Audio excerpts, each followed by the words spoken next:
But মানে কিন্তু, আবার বাট মানে কি ছাড়া। তাহলে বাট মানে কখন বলবো কিন্তু, কখন বলবো ছাড়া, সেটা দেখে নিবি।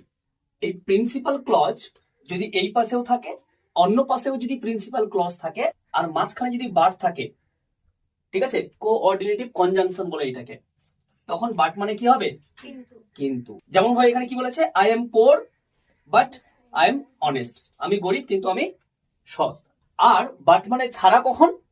যখন একটা প্রিন্সিপাল ক্লজ থাকবে এবং বাট থাকবে এবং নাউন বা ফ্রেজ থাকবে। ক্লজ কাকে বলে? যেখানে একটি মাত্র সাবজেক্ট থাকবে, তাই না, একটি ফাইনাইট ভার্ব থাকবে আর বাড়তি অংশ থাকবে, তাকে কি বলবো? ক্লজ বলবো। আর ফ্রেজ কাকে বলবো? সাবজেক্ট থাকবে না, ঠিক আছে, আর নন ফাইনাইট ভার্ব থাকবে। নন ফাইনাইট ভার্ব কোনগুলো? যেগুলো নম্বর, পার্সন এবং টেন্স অনুযায়ী পরিবর্তন হয় না, তাদেরকে কি বলবো? Non finite verb.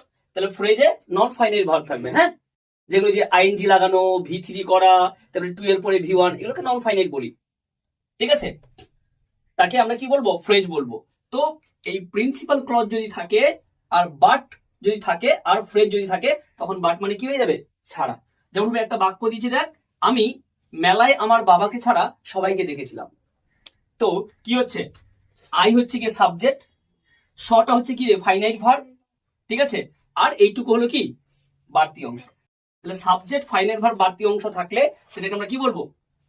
ক্লজ বলবো, তাই না? তবে এটা কিন্তু প্রিন্সিপাল ক্লজ আছে। এবার তারপরে কি আছে? বাট আছে, এদিকে ক্লজ আছে, দেখতো আছে রে, ক্লজ নেই, ফাইনাইট ভার্ব তো নাই, বলে এই বাটটাকে কি বলবো? ছাড়া। ঠিক আছে, তাহলে বাট মানে কখন কিন্তু হয়, বাট মানে কখন ছাড়া হয়, বুঝতে পারলি তো?